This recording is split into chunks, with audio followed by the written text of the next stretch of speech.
How do you get over the shifter? Oh, right, Because it gets in the way. because you wouldn't want to disrupt the synchro mash.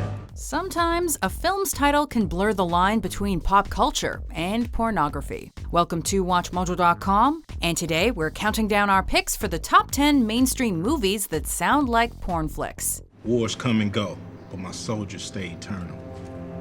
I like that. Who said it? Jefferson? Patton?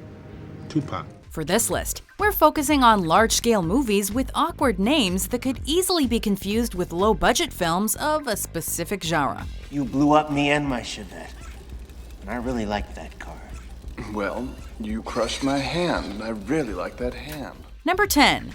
Holes. All my life, I seem to be in the wrong place at the wrong time. Decades from now, it's unlikely that film scholars will hear the name of this Disney co-produced adventure film and quickly associate it with early 21st century mainstream filmmaking. In fact, most people today might believe Holes to be a lazily named flick from the porn industry. B-I-G. What's that spell?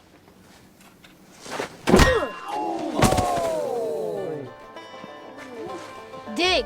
With a central narrative revolving around buried treasure at Camp Green Lake, the title simply does not do the film justice, nor does it effectively sell the film to mainstream consumers. Where's a person go to the bathroom around here? Man, pick a hole, any hole. For obvious reasons, Holes is not exactly a first date movie, as most wouldn't expect an invitation to a film with such a name. You gotta be kidding. What? This is a dirty movie. Number 9. Kiss Kiss Bang Bang. How's your, My what? everything I down? can't believe he told you that. If you're vaguely familiar with the titles of adult films, well, then you know that clever wordplay is part of the marketing. And let's just say this, if Kiss Kiss Bang Bang were on demand in a hotel room, most people wouldn't expect a mainstream flick, but something of the porno ilk. I think that you are bluffing right now. Harry, what are you doing? Well, what I'm doing, for the guy who likes to bluff, is I'm playing a little game called Am I Bluffing? Huh? Where is she? But no, this is not a clever piece of underground titling, but rather a mainstream film written by Shane Black, the same man behind Iron Man 3. That's all you got? Cheap trick and a cheesy one-liner? Sweetheart, that could be the name of my autobiography. It's a tightly written black comedy set in the City of Angels, and its unique name also reminds us of the 1968 musical Chitty Chitty Bang Bang, yet another mainstream movie that sounds like a porn flick. I got up this morning and I shot an elephant in my pajamas. How we ever got into my pajamas, I shall never know. Number 8. Shaft in Africa. How long is your fellows, Mr. Shaft?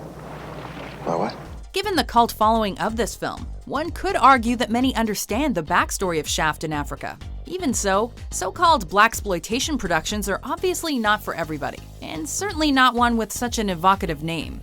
You know how to ride camel? No ride camel, ride ass. Older generations maybe don't recognize the subtext of the title, but one could argue that the filmmakers knew exactly what they were doing. Just take a look at the poster, for crying out loud. How good are you with a stick? Cat named Shaft ain't gonna be bad with a stick. For those not familiar with the franchise, this was the third installment of the John Shaft trilogy. And when all was said and done, Shaft in Africa wasn't necessarily remembered for the plot, especially considering the lukewarm reviews, but more likely for the questionable title. Next time, your mother don't bite off more than you can chew. Number 7. Winter's Bone. Them pills helping your mama's mood any? She keeps taking them. They ain't working. Depending on where one lives, the phrase winter is coming could be taken literally or figuratively, much like the name of this critically acclaimed film starring Jennifer Lawrence. Spell house. H-O-R... No. H-O... Ow. U-A... U... S-E... Set in the American Ozark Mountains, the movie's title references someone determined to find what they're looking for, like a hungry dog in search of a winter's bone. You want his bones? You'll set that down and come along. But had one never heard of this indie hit, one could easily correlate the title with a low-scale production of the sexy variety.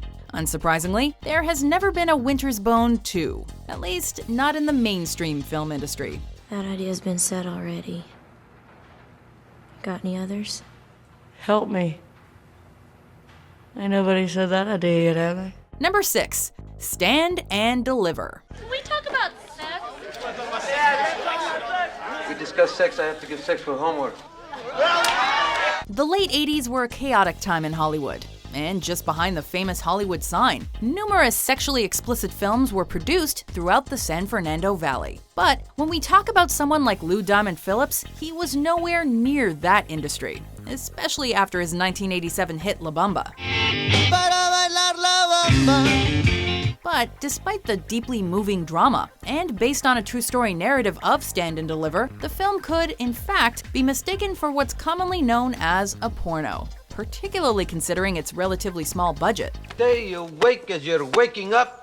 Wake up this morning, how are you? Bring toothpicks. You pinch open your eyes. You understand what I mean, Jenny? Yet, Lou Diamond Phillips and company quelled concerns about the title in a way, as the film ultimately found mainstream success and was selected for preservation in the National Film Registry. Do you want me to do it for you? Yes. You're supposed to say no. Well, I'm gonna have to get tough. Bullets are gonna have to start flying. We're gonna have to work right through Christmas break, okay? Number 5. Dirty Harry. And anybody could tell I didn't do that to him. How? Because he looks too damn good, that's how. Sure, the title of this Clint Eastwood classic is concise and certainly well known, yet it's still inherently troubling all the same. In the real world, typically nobody with the nickname Dirty Harry would be perceived as a suave character. Then again, one might not expect someone named Dirk Diggler to be all that popular either. Of course, he was a porn star in a mainstream flick. And his name is just so bright and so sharp that the sign, it just blows up because the name is just so powerful.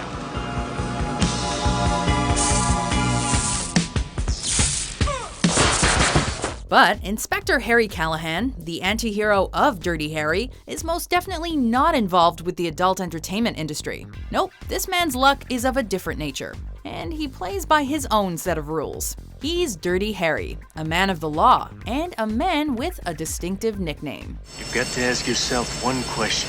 Do I feel lucky? Well, do you, punk? Number 4.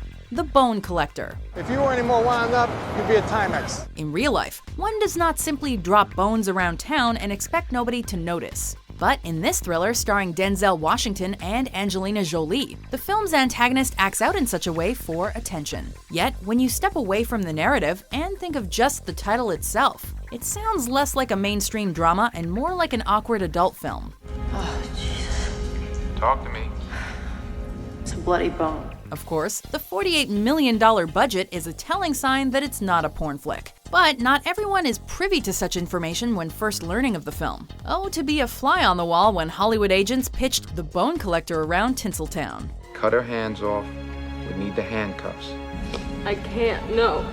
Saw off her hands, take off the cuffs. Number 3. Deep Impact. Biggest story in history? What an ego. As one of the major box office sensations of the late 90s, this movie was not especially praised for its plot, but more so for its scientific authenticity. And with a title like Deep Impact, the producers must have known that they had to excel in the tech department, if only to minimize the inevitable jokes. What's so funny?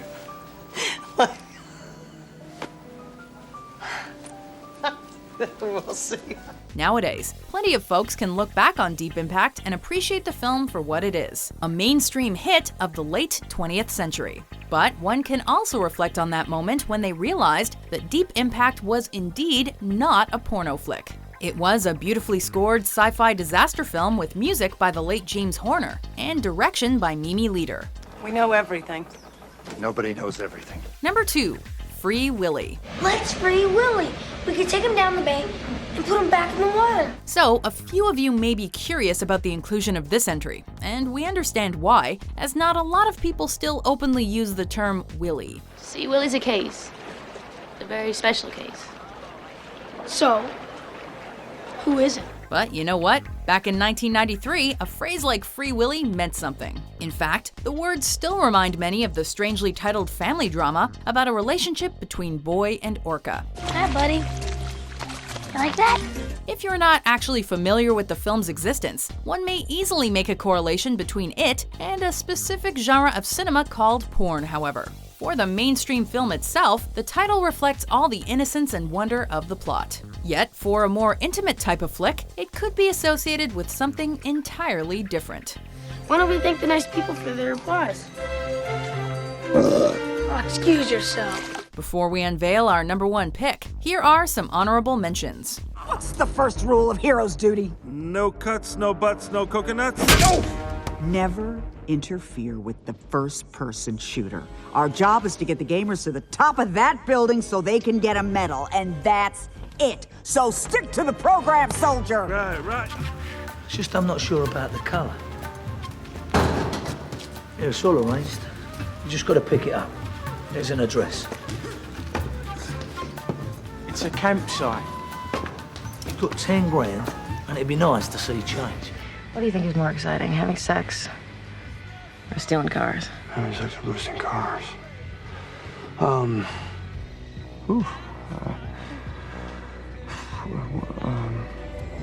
So how'd it go? Well, you left the ring on your own 2 feet, so it's a victory for me. When are you gonna stop the bull riding, Luke? For as long as I can remember, guys have been in here with their hands all over me with your stupid come-ons. Give me a hand with my balls, Maggie. Let me guess. You're not around girls much, or you probably wouldn't play ping pong.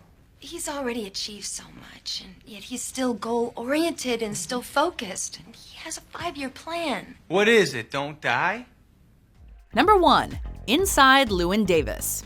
So it's never new and it never gets old and it's a folk song. By now, the Coen brothers have amassed a worldwide following thanks to their vast filmography. But it was a 2013 film about a struggling musician that brought casual moviegoers to the proverbial crossroads when the phrase Inside Llewyn Davis first came to attention. We'll be touring, right?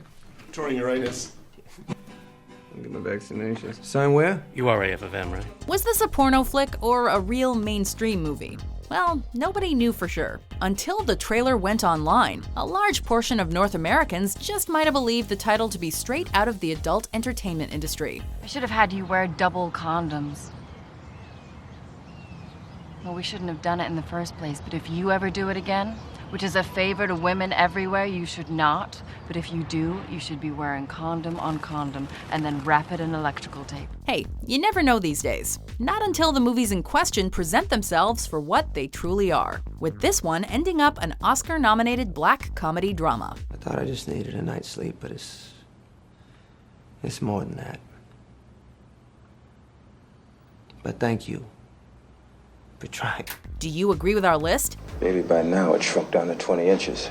Which mainstream movie title do you think sounds like a porno flick? Blow on them. Huh? Go ahead. Blow. For more thought-provoking top 10s published every day, be sure to subscribe to WatchMojo.com.